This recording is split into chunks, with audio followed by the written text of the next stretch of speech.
and he was a Samaritan. St. Luke chapter 17, the end of verse 16.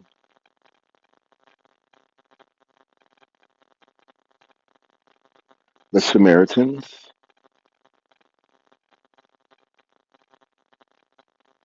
by Montgomery.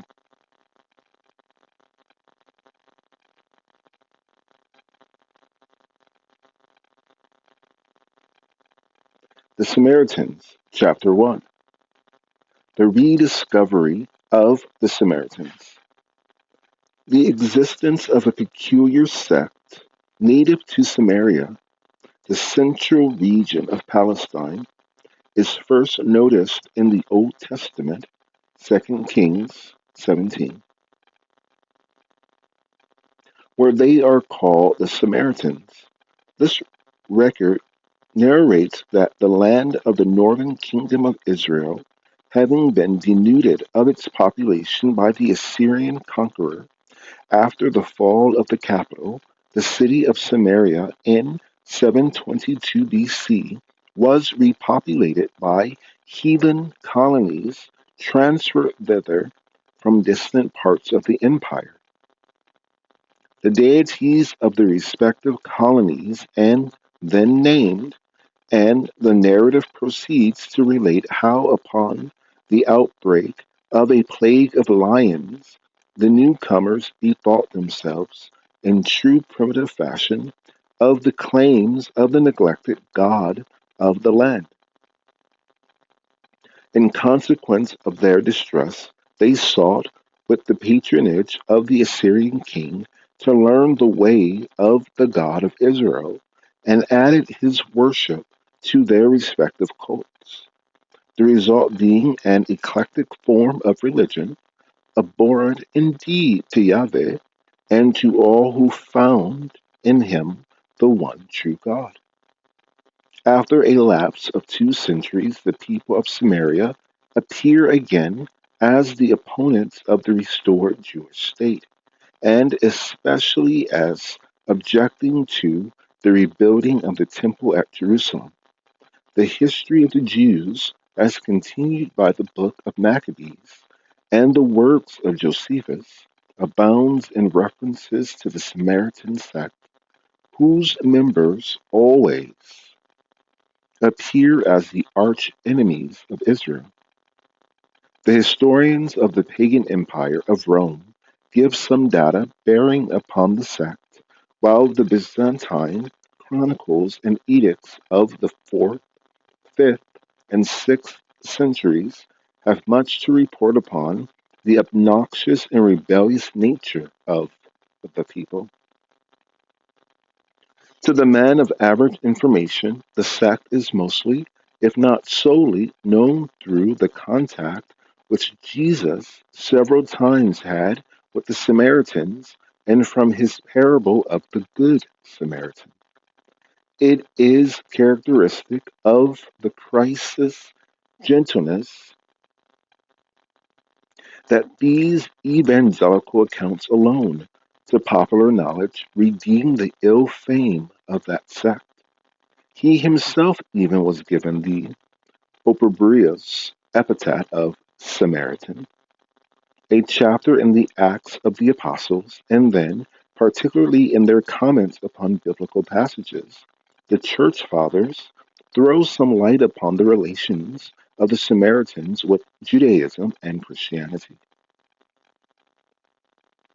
Many references to the sect are found in the Talmuds, Midrashim, and other Jewish literature, and there is a small tractate bound up in the Babylonian Talmud, which treats of the Samaritans, but the Talmud still remains a wilderness to general Christian knowledge, and the Jews have felt, until very recent times, but little interest in digesting the information at their hand concerning the foolish people who dwell at Shechem, Ecclus 50:25, which city has been from the beginning the headquarters of the sect. Thus it came about that when the dark veil of Islam separated the East from the West. The Samaritan sect, despised and abominated by Jew and Christian alike, fell into deep oblivion so far as the Western world was concerned. Those intelligent observers, the Arabic geographers, historians, and philosophers, recorded valuable notices of the Samaritans.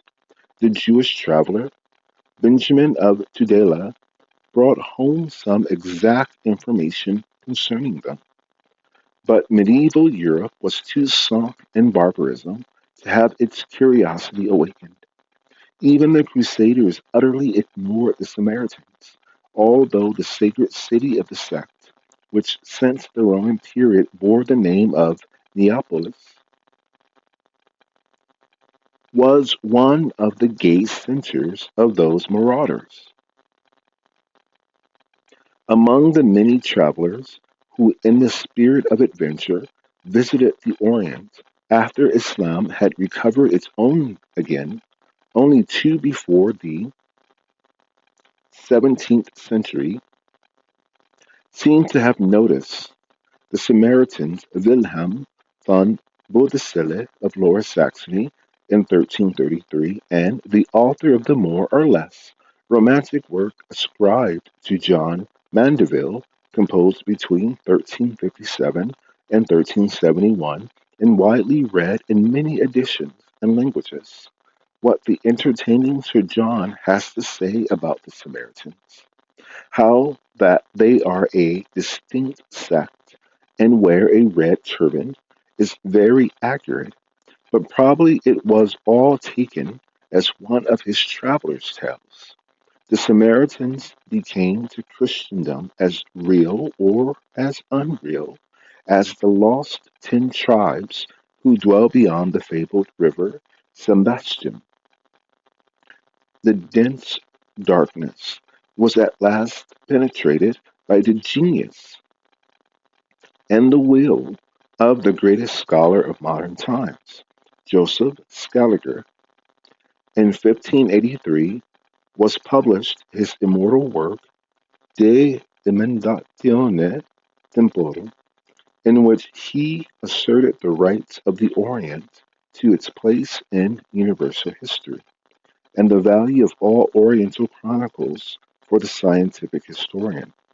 It was evidently this magnum opus which determined the author to explore the Samaritans, for in conjunction with it he set agencies in motion which in the following year, 1584, brought him from the Samaritan colony in Cairo 2 calendars and a copy of the Samaritan book of Joshua. The great scholar's appetite was now whetted for the possession of a copy of the edition of the Pentateuch which he heard the sect possessed. His ambition was not rewarded because the Samaritans refused the boon of their holy law to an alien. But his search had its fruits. In 2 epistles of the date 1590, one from a Samaritan of Gaza, the other from Egypt, and these documents were the beginning of an extensive correspondence with European scholars, which for nearly 250 years was almost the sole source of information concerning the contemporary condition of the Samaritans. The next European to gain undying merit for himself in investigating the Samaritans was the great traveler Pietro della Valle, who is also immortal and of special interest to present day scholarship as the first to acquaint the Western world with the Persian cuneiform inscriptions, which have at last given the key to the decipherment of the literature of Babylonia and Assyria, upon the commission of Achille Harlay de Sainche, the French ambassador at Constantinople, that he procure a copy of the Samaritan Pentateuch. Della Valle made the Samaritans a special quest of his travels, and in 1616 visited their communities at Cairo, Gaza, Shechem, the modern Nablus, and Damascus, in which latter day he at last succeeded in his search. It may be worthwhile to repeat part of his quaint description of the visit made one summer day to the Samaritan community housed in the suburbs of Damascus. One morning, he writes, I was consoled for all the discomforts brought me by that illness by taking by being taken by Father Michael and by a Hebrew, my friend and interpreter, to see outside the city in the gardens certain small houses which were there, belonging to the Hebrew Samaritans. Beside the pleasure which I had in seeing those gardens and those houses, which within were most gay, in spite of making a very poor appearance without, all filled with pictures painted in miniature with their Samaritan letters engraved in gold, and so also their synagogues. He then proceeds to describe his inscription of the Samaritan books, he being the first Christian scholar, so far as we know, to become acquainted with them since the Roman rule, even as he was the first modern Christian to come into intimate intercourse with the sect. De la Valle was able to purchase two copies of the Samaritan Hebrew Pentateuch, a copy of the Targum, or Aramaic translation of the same, and some other books. The discovery of these literary treasures set all learned Europe agog, for they became an additional apple of discord in the wordy and voluminous strife between Catholic and Protestant theologians as to the text of the Scriptures and the Church's authority in defining her canon and its text. Once again, the Samaritans played their historic part as disturbers of the peace, but now in the distant academies of Europe.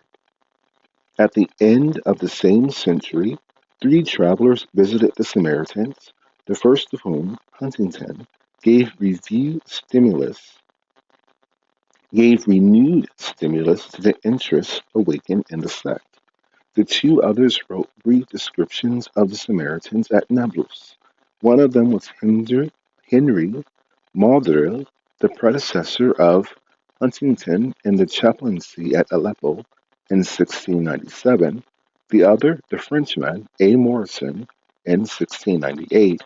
These seem to have been almost the last direct observations upon the Samaritans until the visit of European travelers in the 19th century. But the laurels in the quest after the strange sect fell to Robert Huntington, later Bishop of the Diocese of Raphoe of the Church of Ireland, who died in 1701.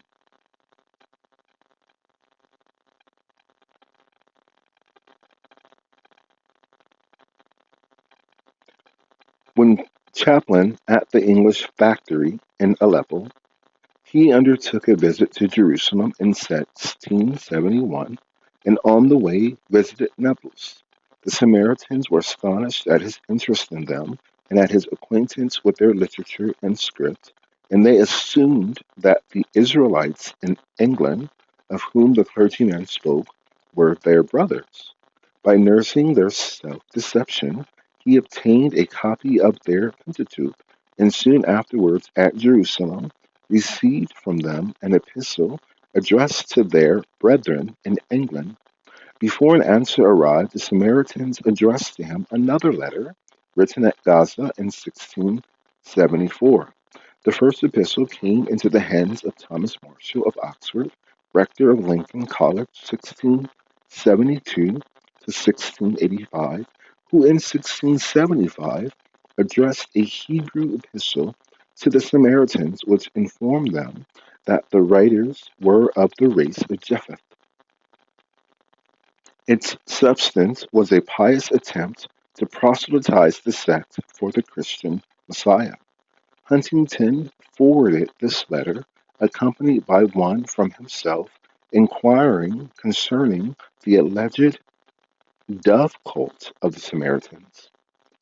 The latter immediately replied in 1675 with a curt response to Huntington, expressing their surprise at his inquiries and their amazement at the lack of information concerning the brethren in England.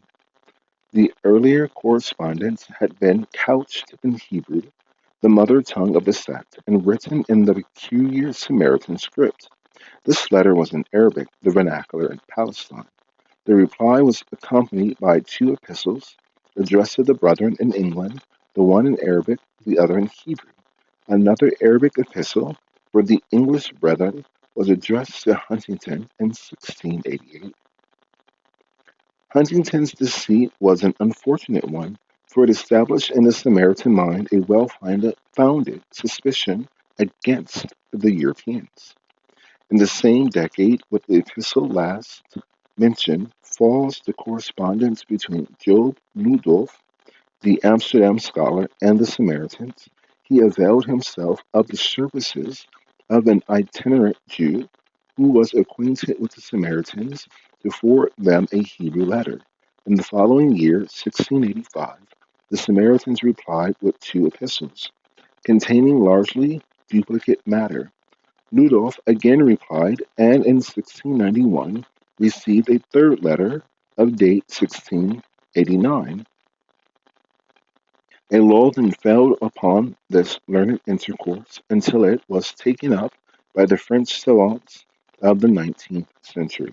But the new information had the effect of stimulating some of the encyclopedic scholars of the 17th century. The great lexicographer Castellus, the prince of archaeologists, Ryland, Cellarius, and others, to the accumulation of all the material concerning this strange sect. But we must pass over the labors of many indefatigable scholars and travelers of this earlier period of research. One note recorded by Kennicott is worthy of citation because of its reference to an attempt to acquire the sacred Nablus Codex. Kennicott relates that word had been received from Mr. John Uscat in 1734 that he had been at Naples the preceding February, that several families of the Samaritans then resided there, that they had still their old manuscripts of the Pentateuch, some passages of which were so effaced as to be scarce legible, and that he had made proposals and hoped soon to agree with them for the purchase of it, of which he would send Mr. Swinton notice, but no such notice has been since received, the purchase being probably prevented by the unfortunate death of Mr. Uscat, who was after cut to pieces by a party of Persians. The next stage in these epistolary relations, and the one yielding the most scientific result, was under the auspices of the First Empire. The initiative was taken by the distinguished Henri Gregory, Bishop of the Revolutionary Senator of the Empire, and author of the Histoire des Sectes Religieuses, within the aid of Dessassi, the illustrious Arabist, who was the writer of most of the French documents and became the editor of all the correspondence. After some futile applications to French consuls in Syria, Consul General Correnzes at Aleppo addressed a letter containing categorical questions to the Samaritans, and this drew from them in 1808 a full and direct reply.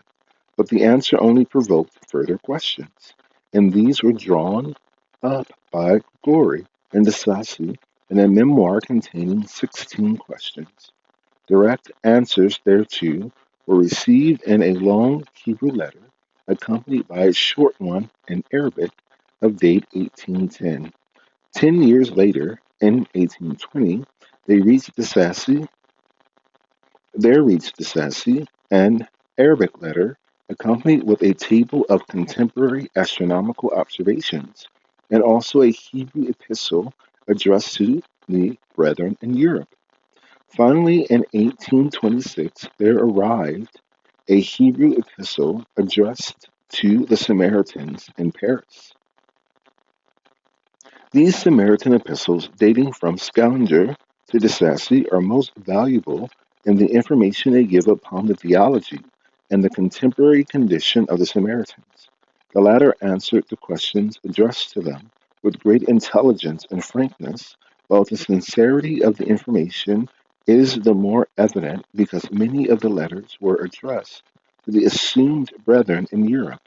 Further, in the scholarly study of the sect, it was these epistles which constituted, alongside of the Pentateuchal codices, almost the sole knowledge scholars possessed on the subject, until the opening up of more extensive and immediate information in latter years of the 19th century. But there was a more direct way of learning about the modern Samaritans than by their literature and epistles, namely through the close study of the sect and its home by trained Orientalists. The few earlier travelers had noted only things which lay upon the surface. Edward Robinson, who visited Shechem in 1838 and 1852, left scholarly accounts of his brief sojourns there. When Ulrich Petermann, the distinguished Orientalist, was the first to take the pains to devote considerable time to a visit to the Samaritans. In 1853, he spent 2 months among the people, making there, despite many difficulties, a systematic study of all that he could learn. He had already in the spring attended the Samaritan Passover. His party, which included the English consul Finn and the German scholar and consul Rosen, being the first modern Europeans to witness that ancient rite, which in the Jewish Church had ceased for 1800 years. In the same year, with Peterman, the French Abbe Bargas visited the Samaritans, and since that time, the ancient sect has been an objective both of curious tourists and of well trained scholars. Among the latter may be named Rosen, John Mills, Hammond, Dean Stanley, Firkovich, Warren, Conder, and the Americans Trumbull and Huxley. We may record here the visit of a fugitive Samaritan to the West. In 1855, Jacob Shelley went to London, having with difficulty escaped assassination by the Muslims at home, and interested many philanthropic Englishmen, among them Lord Shaftesbury, in his people's cause, for which he made some extensive collections. Further, in consequence of the renewed interest of the Western world in the sect at Nablus, and through the opening up of the treasures of the Orient in the last century, scholarship has become enriched with a great quantity of variety of Samaritan manuscripts, which have manifolded our means of studying the history and the genius of the sect, partly by infiltration from unknown sources, partly by direct purchase. This literary material has been slowly flowing into European libraries, and it proves the Samaritans to have been by no means ignorant of letters. Besides many texts of the Hebrew Pentateuch and its Targum, we have extensive theological treatises and midrashim, commentaries which show some exegetical skills, chronicles whose defect is their chronology, grammatical and scientific works, and, most important of all for studying the spirit of the Samaritan religion, tomes of their liturgy. The chief collection of this material is found in the British Museum, which is now rivaled, in quantity at least, by the Royal Library at St. Petersburg, containing the treasures found by the great Karaite scholar Abraham Fikovich. Alongside of these should be named the Bodleian Library at Oxford, and then the libraries in Cambridge, at Leiden, Paris, Rome, Berlin, and Gotha. Pieces of the literature are to be found in many other collections, Private as well as public, this extensive material has by no means as yet been worked out, although it has engaged the interest of many Semitists, some of them the peers of the scholars of the 17th century, such as Jusinius, Jainborg, Quenin, Nordica, Gregor, Kuhn, Neubauer, Heidenheim, Claremont, Garneau, Cowley, and many others.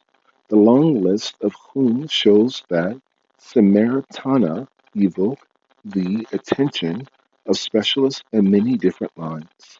It may be said that we now possess enough material to recover the history and depict the character of the Samaritans so far as literature can give the means until the archaeologist's spade shall turn up in Palestine soil ancient monuments, which can make revelations concerning the darkest age of Samaritan history that of its beginnings.